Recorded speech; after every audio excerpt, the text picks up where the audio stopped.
31장. 야곱은 라반의 아들들이 뒤에서 쑥덕거리는 소리를 들었다. 야곱이 우리 아버지 재산을 이용해서 자기 이속만 차리는데 우리 아버지는 손해만 보고 있다. 동시에 야곱은 라반의 태도가 달라졌다는 것도 알게 되었다. 자신을 대하는 태도가 전과 같지 않았던 것이다. 그때 하나님께서 야곱에게 말씀하셨다. 내가 태어난 고향으로 돌아가거라. 내가 너와 함께 가겠다. 야곱은 라헬과 레아에게 기별하여 그의 가축대가 있는 들에서 만나자고 했다. 야곱이 말했다. 내가 보니 그들의 아버지가 나를 대하는 태도가 달라졌어. 나를 예전처럼 대해주시지 않소. 그러나 내 아버지의 하나님께서는 변함이 없으셔서 지금도 나와 함께 계시오. 내가 그들의 아버지를 위해 얼마나 열심히 일했는지는 그들이 잘 알 것이오. 그런데도 그들의 아버지는 몇 번이나 되풀이하여 나를 속이고 내 품삯도 번번이 바꿔 셈했소. 그러나 하나님께서는 그들의 아버지가 내게 해를 입히지 못하게 하셨소.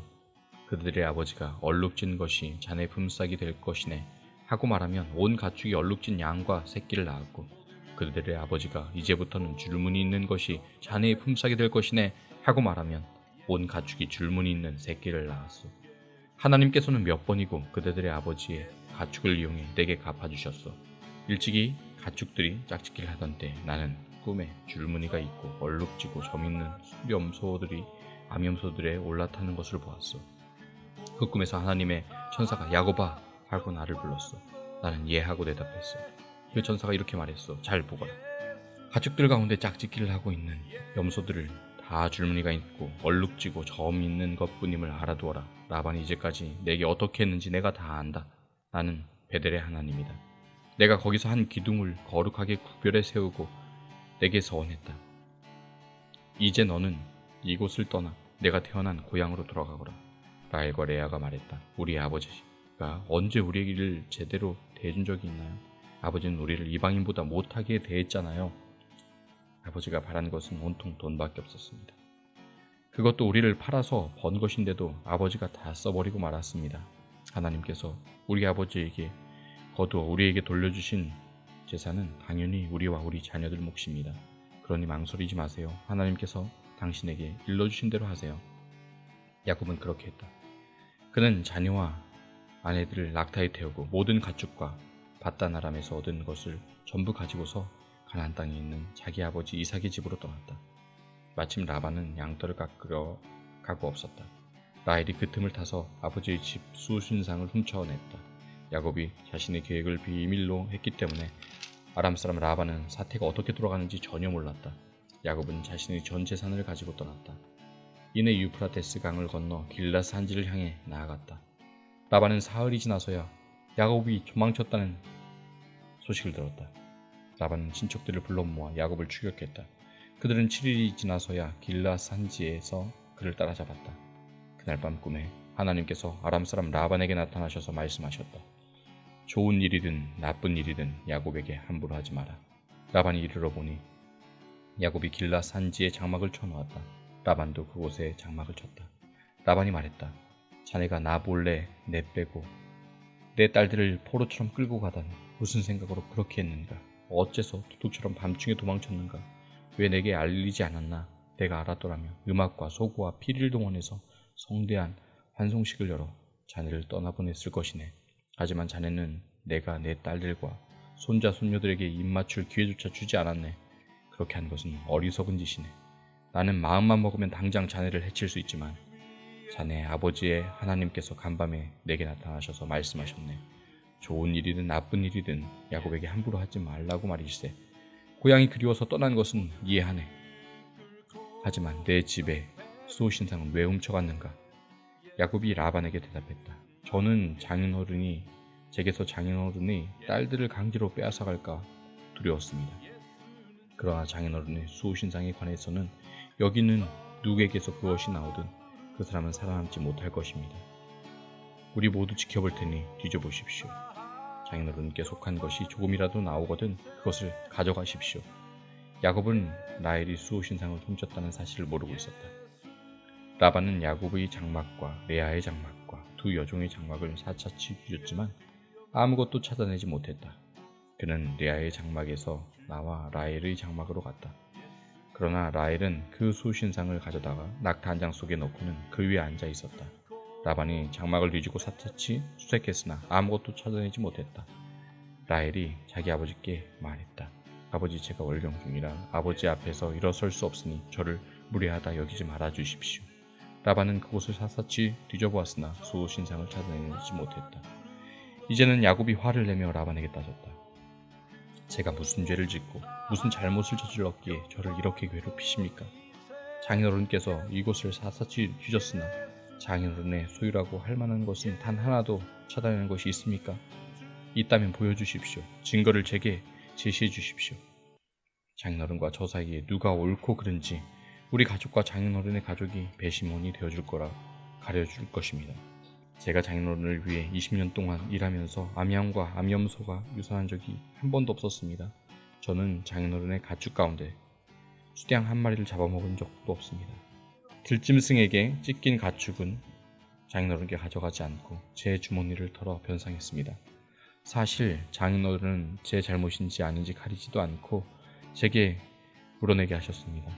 저는 찐 듯한 더위나 살을 애는 듯한 추위도 밖에서 일했고 잠을 못 자고 밤을 새운 적도 여러 번 있었습니다.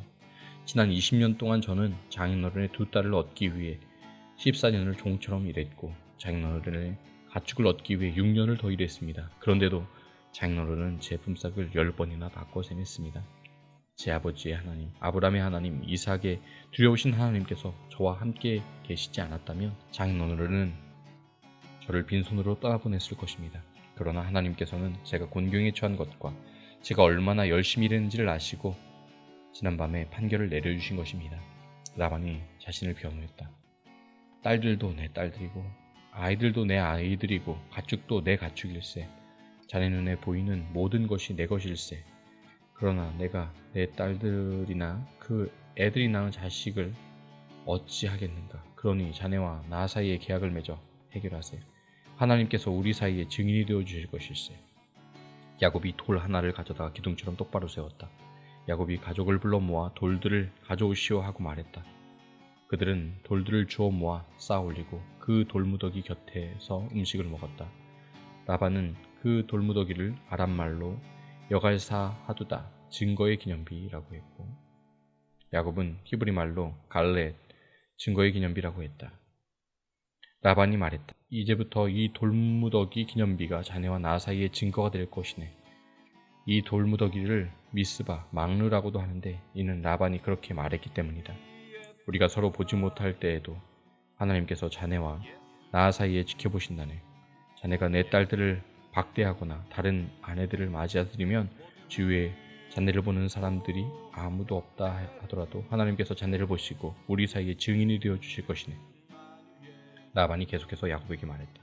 이 돌무더기 기념비와 내가 세운 이 돌기둥이 증거일세.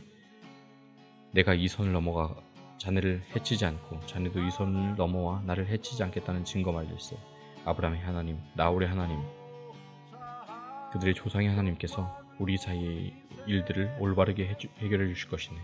야곱도 두려우신 분, 곧 자기 아버지 이삭의 하나님께 맹세하여 약속했다. 야곱은 산에서 제사를 드리고 예배한 뒤 친족들을 모두 식사에 청했다.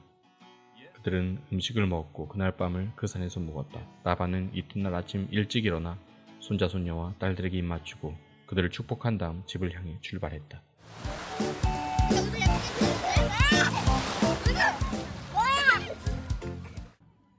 32장. 야곱도 자기 길을 갔다. 하나님의 천사들이 그를 만났다. 야곱이 그들을 보고 하나님의 진이다 하고 말했다. 그러고는 그곳의 이름을 마하나임, 진영이라고 했다. 그런 다음 야곱은 에돔의 세일 땅에 사는 자기 형 에서에게 심부름꾼들을 먼저 보냈다.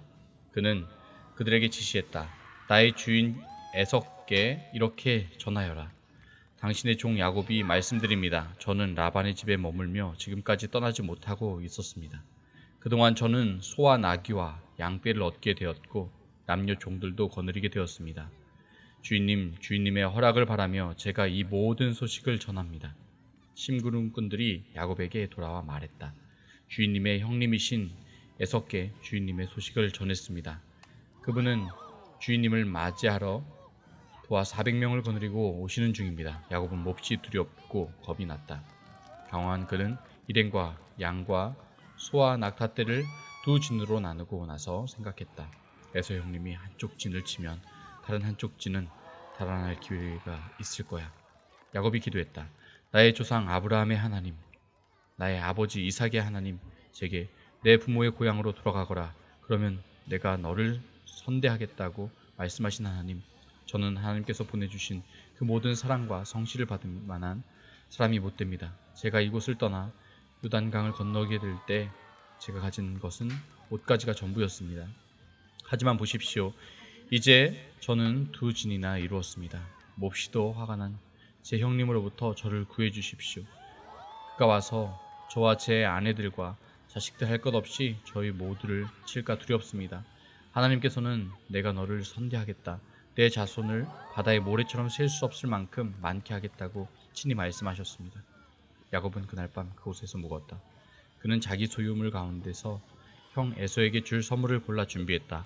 암염소 200마리와 숫염소 20마리, 암양 200마리, 숫양 20마리, 새끼 달린 낙타 30마리, 암소 40마리, 황소 10마리, 암낙이 20마리, 순낙이 10마리였다.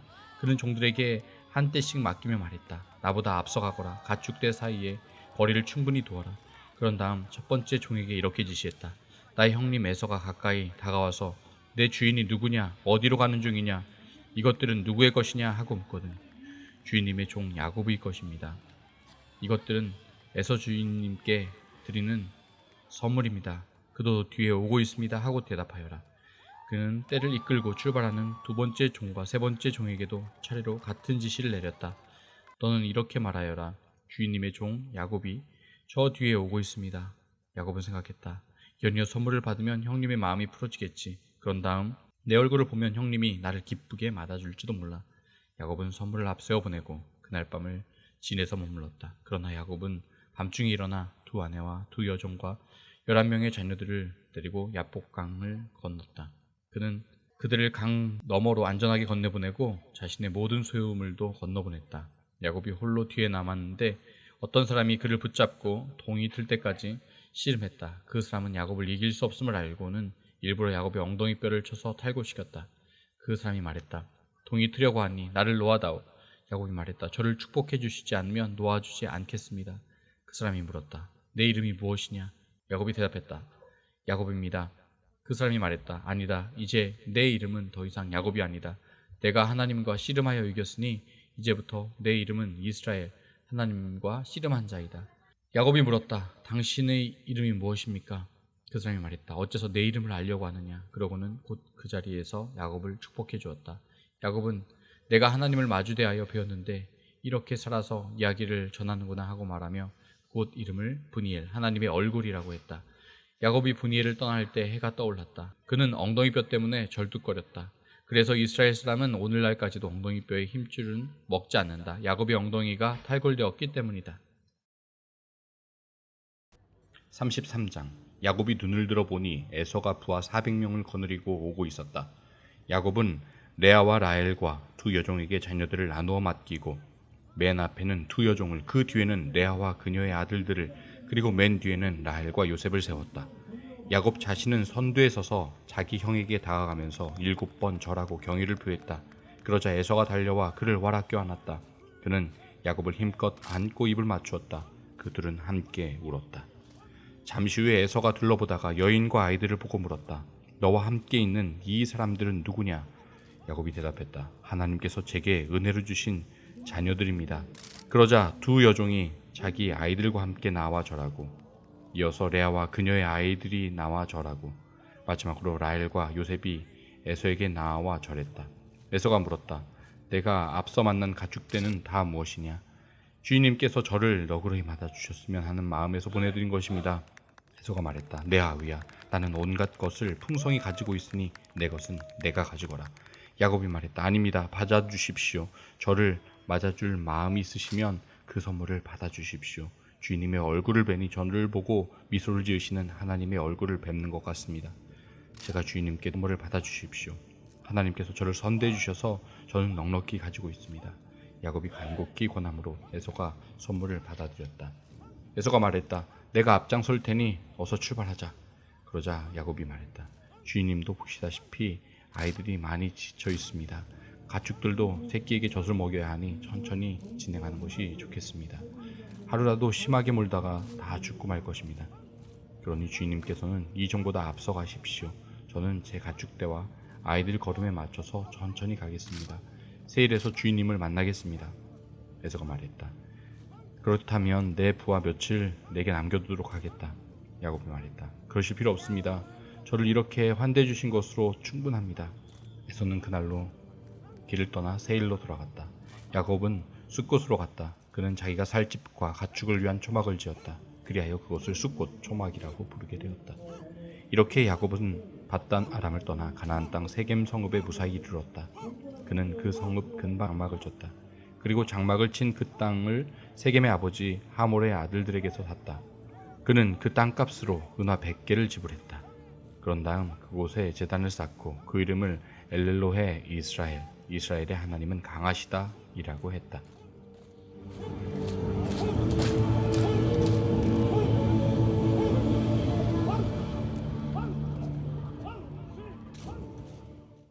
34장.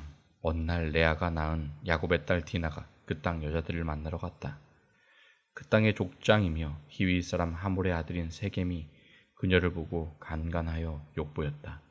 그가 야곱의 딸 디나에게 마음을 뺏기고 사랑에 빠져서 결혼해달라고 졸라댔다. 세겜이 자기 아버지 하몰에게 말했다. 이 소녀를 제 아내로 얻어주십시오. 야곱은 세겜이 자기 딸 디나를 욕보였다는 말을 들었으나 아들들이 가축대와 함께 들에 나아가 있었으므로 그들이 집으로 돌아올 때까지 아무 말도 하지 않았다. 세겜의 아버지 하몰이 결혼을 성사시키려고 야곱을 찾아왔다. 그 사이에 야곱의 아들들이 들에서 돌아와 무슨 일이 있었는지 들었다. 그들은 몹시 흥분해서 분노를 억누르지 못했다. 세겜이 야곱의 딸을 욕보인 것은 이스라엘 안에서는 도저히 묵과할 수 없고 참을 수 없는 일이었다. 하몰이 야곱과 그의 아들들에게 말했다. 내 아들 세겜이 당신 딸에게 빠져 있습니다. 그러니 따님을 내 아들의 아내로 주십시오. 우리 서로 사돈 관계를 맺읍시다. 여러분의 딸을 우리에게 주면 우리도 우리의 딸을 여러분에게 주겠습니다. 우리 서로 어울려 한 가족처럼 지냅시다. 우리 가운데 자리 잡고 편히 지내십시오. 우리와 함께 살면서 번성하기를 바랍니다. 세겜이 디나의 아버지와 오라버니들에게 자기 생각을 말했다. 허락해 주십시오. 신부를 데려오는 값은 얼마든지 치르겠습니다. 당신들이 그 값을 정하십시오. 이 소녀를 내 아내로 주기만 하면 바라는 값이 아무리 많다 해도 꼭 치르겠습니다. 야곱의 아들들은 자신들이 누이를 욕보인 세겜과 그의 아버지에게 속임수를 써서 대답했다. 그들은 이렇게 말했다. 말도 안 됩니다. 할례를 받지 않는 남자에게 우리 누이를 줄 수 없습니다. 그렇게 하는 것은 우리에게 수치스러운 일입니다. 당신네 남자들이 모두 우리처럼 할례를 받는 조건이라면 한번 진지하게 이야기해 볼 수 있겠습니다. 그렇게 해준다면 우리가 기꺼이 당신네 딸들과 결혼하고 우리의 딸들을 당신에게 시집 보내며 당신들 가운데서 편히 지내면서 당신과 더불어 큰 민족을 이루어 행복하게 지내겠습니다.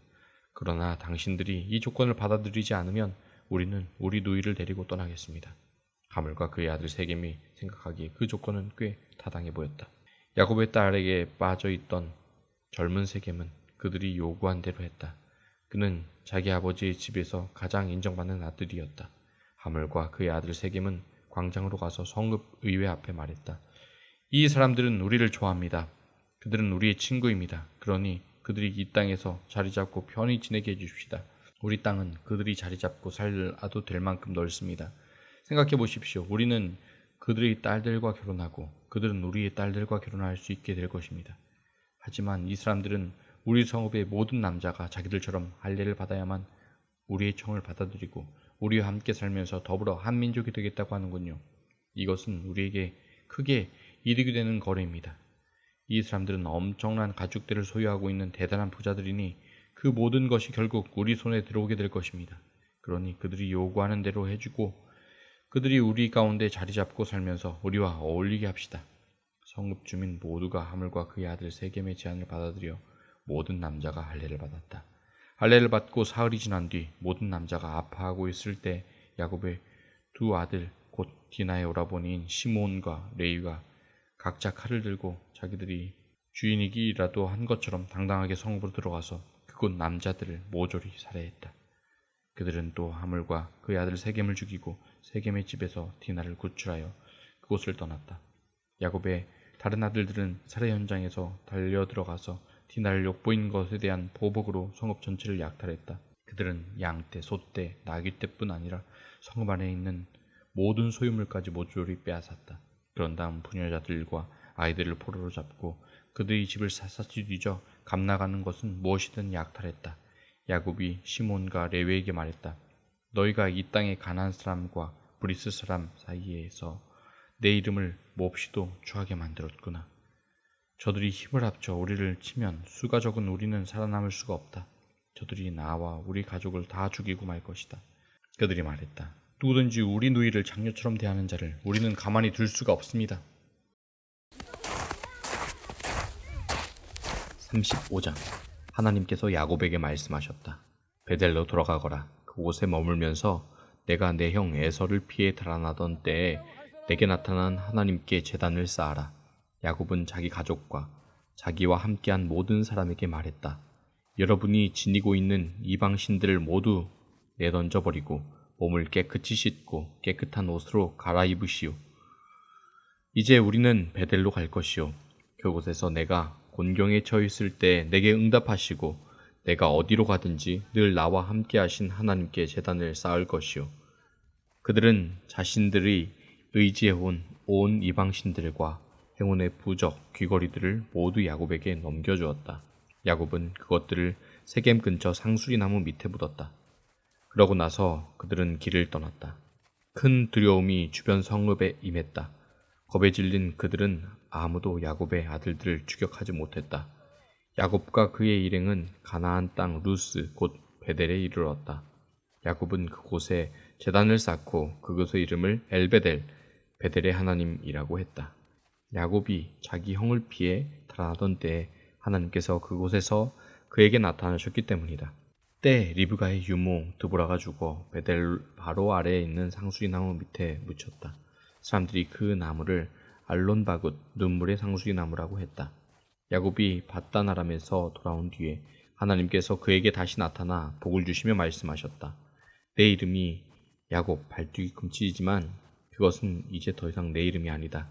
이제부터 내 이름은 이스라엘, 하나님과 씨름한 자이다. 하나님께서 말씀하셨다. 나는 강한 하나님이다. 자녀를 낳고 번성하여라. 한 민족 곧 민족들의 무리가 내게서 나오고 왕들이 내 허리에서 나올 것이다. 이제 내가 아브라함과 이삭에게 준 땅을 내게 주고 내 후손에게도 줄 것이다. 그런 뒤에 하나님께서 야곱과 말씀을 나누시던 곳을 떠나 올라가셨다. 야곱은 하나님께서 자기와 말씀하시던 곳에 돌기둥을 세우고 그 위에 부어드리는 제물을 붓고 또 그 위에 기름을 부었다. 야곱은 하나님께서 자기와 말씀 나누신 장소 곧 베델 하나님의 집을 하나님께 바쳤다. 그들은 베델을 떠났다. 에브랏까지는 아직 한참 가야 하는데 라헬이 진통을 시작했다. 진통이 몹시 심할 즈음에 산파가 그녀에게 말했다. 두려워하지 마세요. 또 산이 아이를 낳았습니다. 죽어가던 라헬은 마지막 숨을 거두면서 아이의 이름을 베노니, 내 고통의 아들이라고 했다. 그러나 아이의 아버지는 아이의 이름을 베냐민, 복된 아들이라고 했다. 라헬이 죽어서 에브랏 곧 베들레헴으로 가는 길가에 묻혔다. 야곱은 그곳에 묘비를 세워 그녀의 무덤을 표시했다. 그 묘비는 오늘까지 라헬의 묘비로 그곳에 있다. 이스라엘이 계속 진행하다가 믹달 에델에 장막을 쳤다.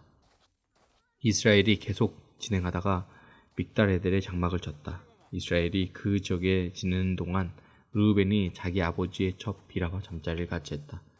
그가 한 일을 이스라엘이 전해 들었다. 야곱에게는 12아들이 있었다. 레아가 낳은 아들은 야곱의 맏아들인 르우벤, 시므온, 레위, 유다, 이사갈, 스불론이다. 라헬이 낳은 아들은 요셉, 베냐민이다. 라헬의 몸종 비라가 낳은 아들은 단, 납달리이다. 레아의 몸종 실바가 낳은 아들은 갓, 아셀이다. 이들은 밧단 아람에서 태어난 야곱의 아들들이다. 마침내 야곱이 기럇 아르바에 마므레에 있는 자기 아버지 이삭의 집으로 돌아왔다. 오늘날 헤브론이라 불리는 그곳은 아브람과 이삭이 살던 곳이다. 이삭은 이제 180살이었다.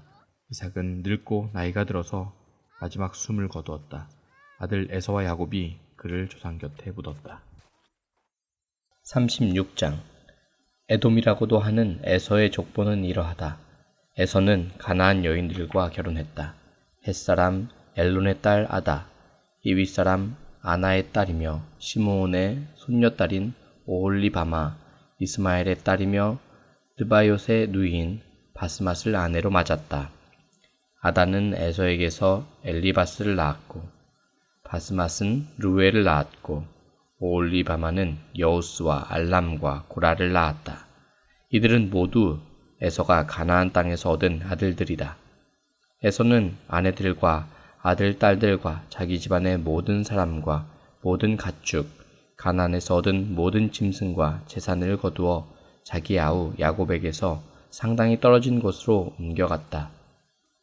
한 곳에서 같이 살기에는 형제의 재산이 너무 많고 땅도 부족해서 그들의 가축들을 모두 먹여 살릴 수 없었기 때문이다.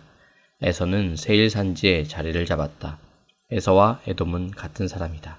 세일 산지에 사는 에돔 사람의 조상의 에서의 족보는 이러하다. 에서의 아들들의 이름은 에서의 아내 아다가 낳은 아들 엘리바스, 에서의 아내 바스맛이 낳은 아들 르우엘이다. 엘리바스의 아들들은 대만, 오말, 스보, 가담, 그나스다. 엘리바스에는 딥나라는 첩이 있었는데 그녀는 엘리바스의 아들 아말렉을 낳았다. 이들은 모두 에서의 아내 아다의 손자들이다. 르우엘의 아들들은 나핫, 세라, 삼마, 미사다. 이들은 에서의 아내 바스맛의 손자들이다. 에서의 아내이며 시므온의 아들 아나의 딸인 오홀리바마의 아들들은 이러하다. 그녀는 에서에게서 여우스, 얄람, 고라를 낳았다. 에서의 족보에서 나온 족장들은 이러하다. 에서의 맏아들 엘리바스의 자손으로 족장이 된 이들은 대만, 오말, 스보, 그나스, 고라, 가담, 아말렉이다. 이들은 에돔 땅에 거주하는 엘리바스 자손의 족장들이며 모두 아다의 자손들이다. 에서의 아들 르우엘의 자손으로 족장이 된 이들은 나핫, 세라, 삼마, 미사다. 이들은 에돔 땅에 거주하는 르우엘 자손의 족장들이며 에서의 아내 바스맛의 자손이다. 에서의 아내 오홀리바마의 자손으로 족장이 된 이들은 여우스, 얄람, 고라다. 이들은 모두 에서의 아내이자 아나의 딸인 오홀리바마에게서 태어난 족장들이다. 이들은 모두 에서 곧 에돔의 자손으로 족장이 된 사람들이다. 그 땅의 원주민인 호리 사람 세일의 족보는 이러하다. 로단, 소발, 시브온, 아나, 디손, 에셀, 디산. 이들은 에돔 땅에 거주하는 세일의 자손으로 호리 사람의 족장들이다. 로단의 아들들은 호리, 호맘이고 로단의 누이는 딥나다. 소발의 아들들은 아란, 마나핫, 에발, 스보, 오남이다.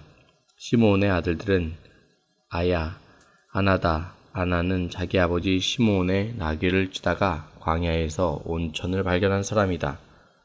아나의 아들은 디손이고 딸은 오홀리바마다. 디손의 아들은 햄단, 에스반, 이드란, 그란이다. 에셀의 아들들은 빌한, 사아완, 아간이다. 디산의 아들들은 우스, 아란이다. 호리 사람의 족장들은 로단, 소발, 시브온, 아나, 디손, 에셀, 디산이다. 이들은 종족별로 살펴본 세일 땅에 거주하는 호리 사람의 족장들이다. 이스라엘에 아직 왕이 없을 때 에돔 땅을 다스린 왕들은 이러하다. 보올의 아들 벨라가 에돔의 왕이었고 그의 도성의 이름은 딘하바였다. 벨라가 죽자 보스라 출신 세라의 아들 요밥이 그 뒤를 이어 왕이 되었다. 요밥이 죽자 대만 사람의 땅에서 온 후산이 그 뒤를 이어 왕이 되었다. 후산이 죽자 드닷의 아들 하닷이 그 뒤를 이어 왕이 되었다. 하닷은 미디안 사람을 모압 땅에서 물리친 왕이었다. 그의 도성의 이름은 아윗이었다. 하닷이 죽자 마레스가 출신 삼나가 그 뒤를 이어 왕이 되었다. 삼나가 죽자 강가의 르호봇 출신 사울이 왕이 되었다. 사울이 죽자 악볼의 아들 바알하난이 그 뒤를 이어 왕이 되었다. 악볼의 아들 바알하난이 죽자 하닷이 왕이 되었다. 그의 도성의 이름은 바우였다. 그의 아내의 이름은 브에다벨이었는데 그녀는 마르렛의 딸이자 메사압의 손녀였다. 에서의 가게에서 나온 족장들을 종족과 거주지별로 살펴보면 이러하다. 딥나, 알와, 예뎃, 오홀리바마, 엘라, 비논, 그나스, 대만, 밉살, 막디엘, 이람, 이들은 모두 에돔의 족장들로 각자 자기 지역을 차지하고 살았다. 이상은 에돔 사람의 조상인 에서의 족보를 나열한 것이다. 37장. 그 즈음에 야곱은 자기 아버지가 살던 가나안 땅에 정착했다. 야곱의 이야기는 이러하다. 그의 이야기는 요셉과 함께 계속된다. 당시 17살이던 요셉은 양떼를 치는 형들을 돕고 있었다. 사실 그 형들은 모두 요셉의 이복 형제들로 아버지의 아내인 비라와 실바의 아들이었다. 요셉은 형들에게 대해 좋지 않은 이야기를 아버지에게 전했다. 이스라엘은 늙음하게 얻은 아들 요셉을 다른 아들들보다 더 사랑했다. 그래서 그는 요셉에게 정교하게 수놓은 겉옷을 지어 입혔다. 그의 형들은 아버지가 자기들보다 요셉을 더 사랑하는 것을 알고는 그를 미워했다. 그들은 요셉에게 말조차 건네지 않았다. 요셉이 꿈을 꾸었다. 그가 꿈 이야기를 형들에게 전하자 형들이 그를 더 미워했다. 요셉이 말했다. 내가 꾼 꿈 이야기를 잘 들어보세요.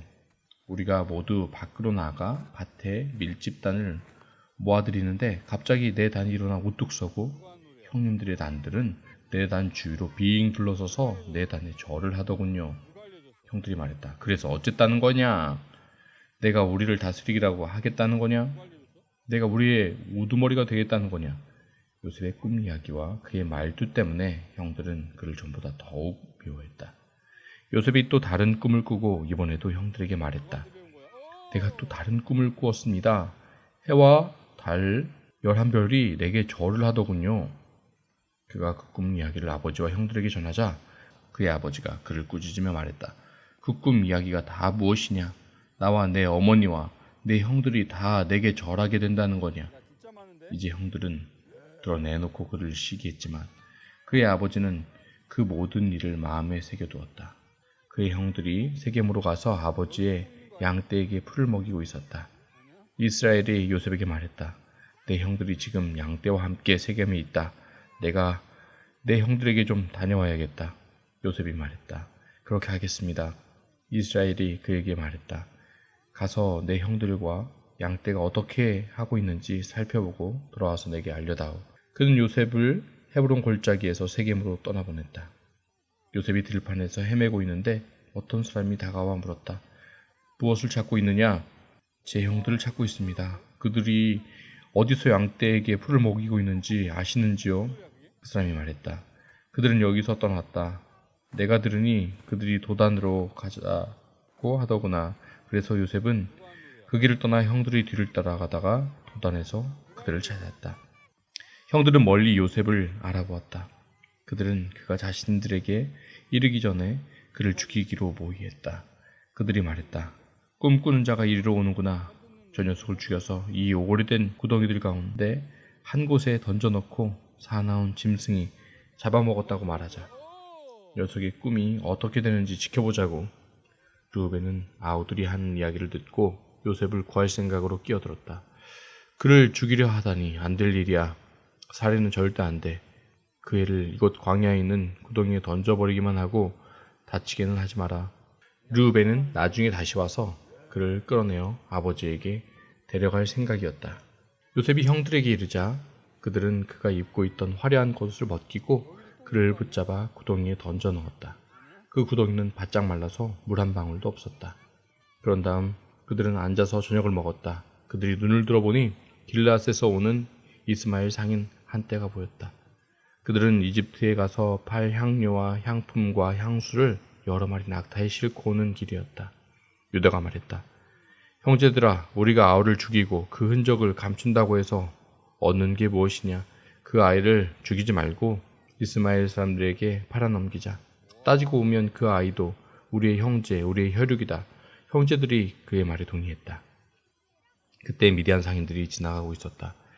형들이 요셉을 구덩이에서 끌어내어 이스마엘 사람에게 은화 20개를 받고 팔아넘겼다. 이스마엘 사람들은 요셉을 데리고 이집트로 내려갔다. 나중에 르우벤이 돌아와 구덩이로 가서 보니 요셉이 거기 없었다. 그는 비통한 마음에 자기 옷을 찢었다. 그가 어찌할 바를 몰라 하며 형제들에게 가서 말했다. 아이가 사라지고 없다. 이제 어찌하나?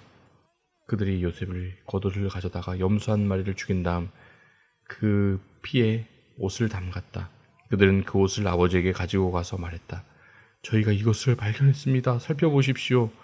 아버지, 아들의 옷이 맞나요? 야곱은 곧바로 그 겉옷을 알아보았다. 내 아들의 옷이다. 사나운 짐승이 그 아이를 잡아먹었구나. 요셉이 갈기갈기 찢겨 죽었구나. 야곱은 슬픔에 잠겨 자기 옷을 찢고서 거칠고 굵은 베옷을 입고 아들의 죽음을 오래도록 슬퍼했다. 자녀들이 위로하려고 했으나 그는 그들의 위로를 마다했다. 나는 내 아들의 죽음을 슬퍼하면서 무덤으로 가련다. 아버지는 요셉을 생각하며 하염없이 눈물을 흘렸다. 미디안 상인들이 이집트에서 요셉을 보디발에게 팔아넘겼다. 보디발은 바로의 신하로 바로의 왕실 일을 맡아보는 사람이었다.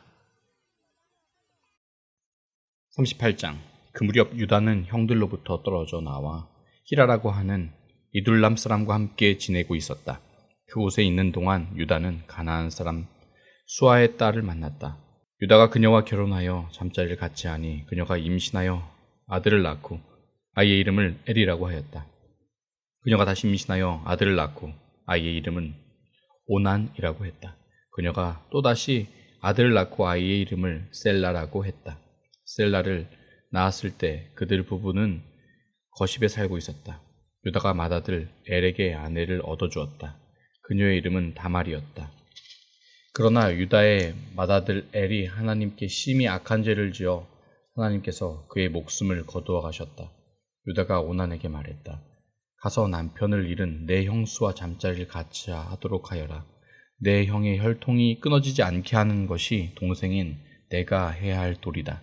하지만 오난은 아이를 낳아도 자기 아이가 되지 못할 것을 알고 형수와 잠자리를 같이 할 때마다 형의 아이를 낳지 않으려고 종액을 바닥에 쏟았다.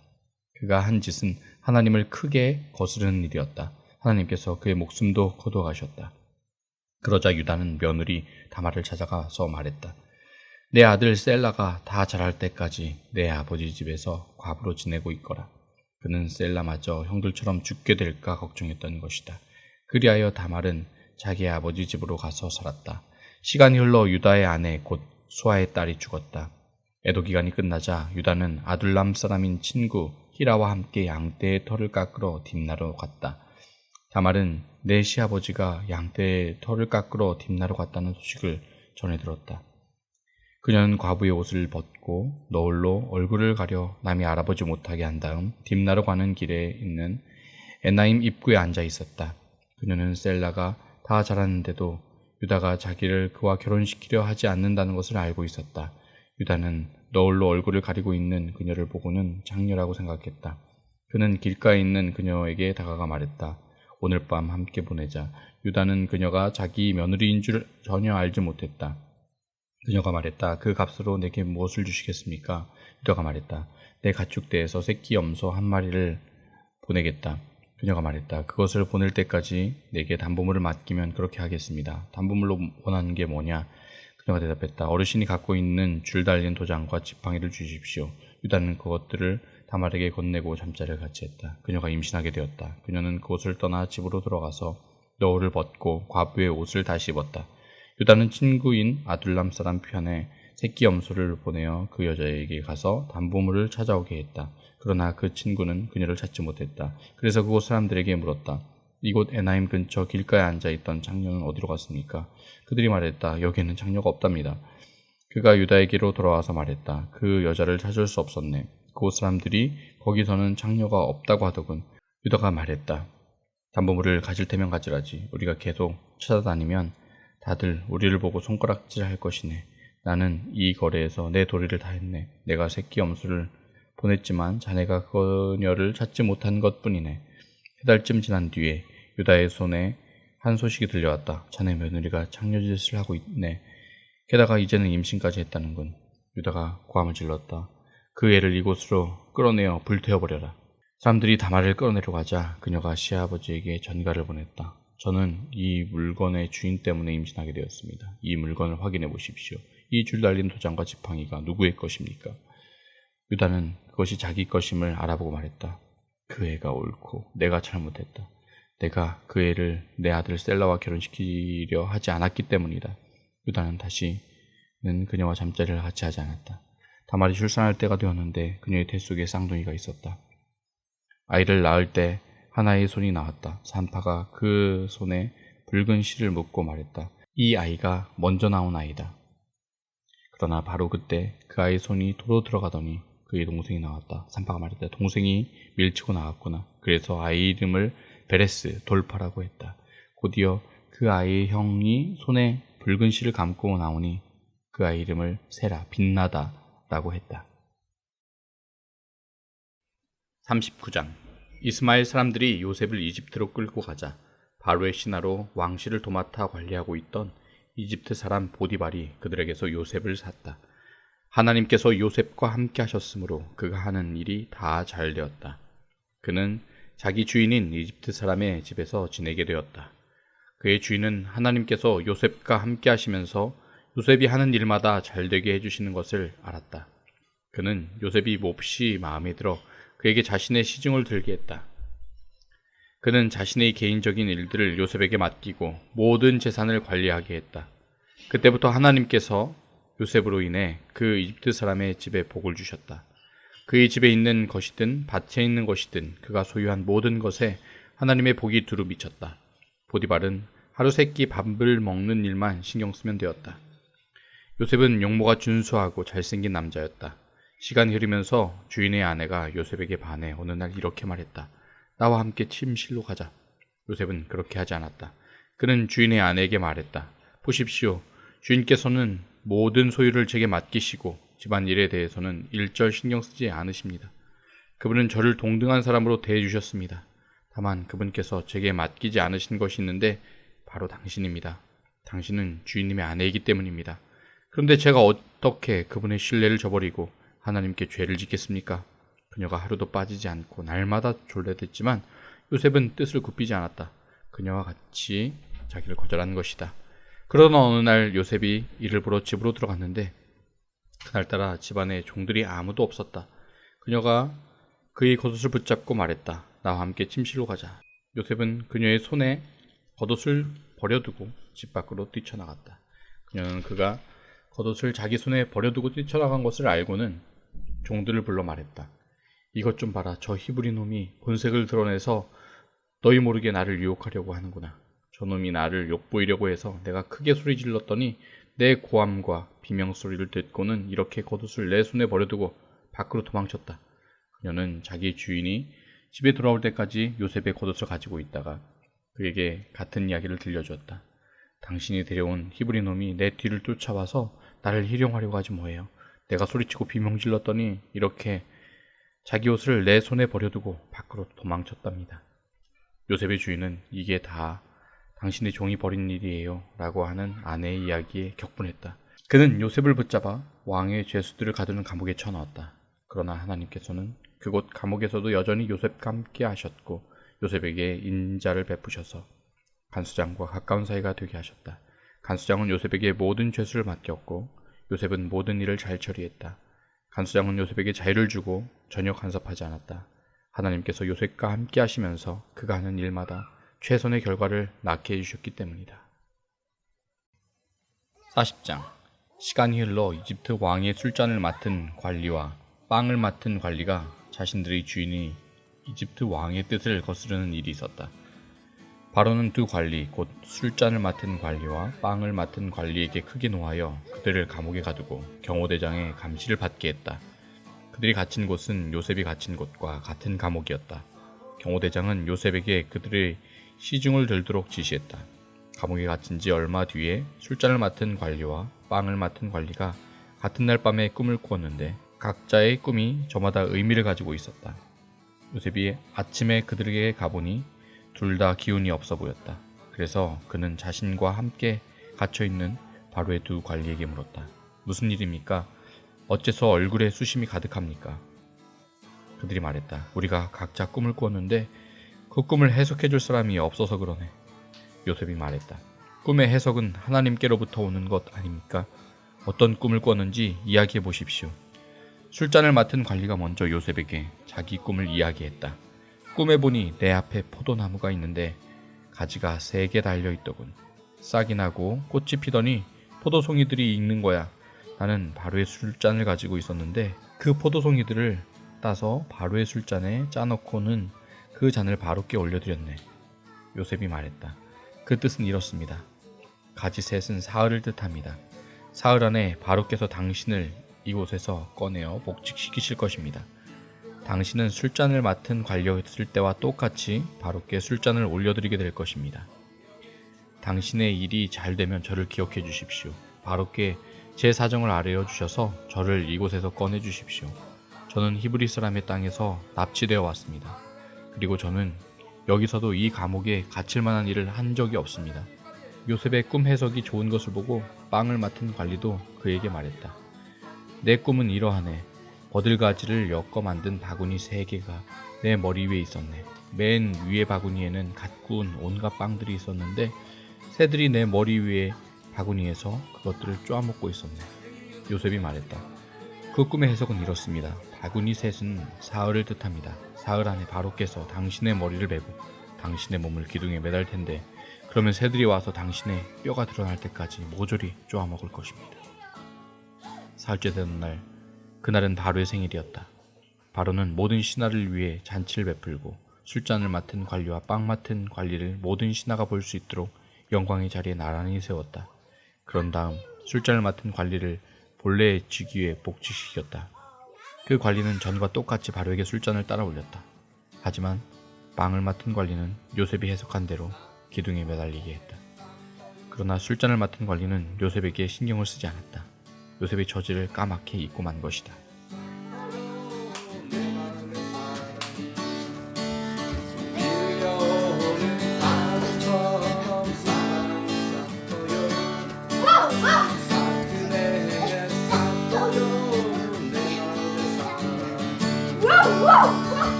밀려오는 바람처럼 믿음이 싹 터요.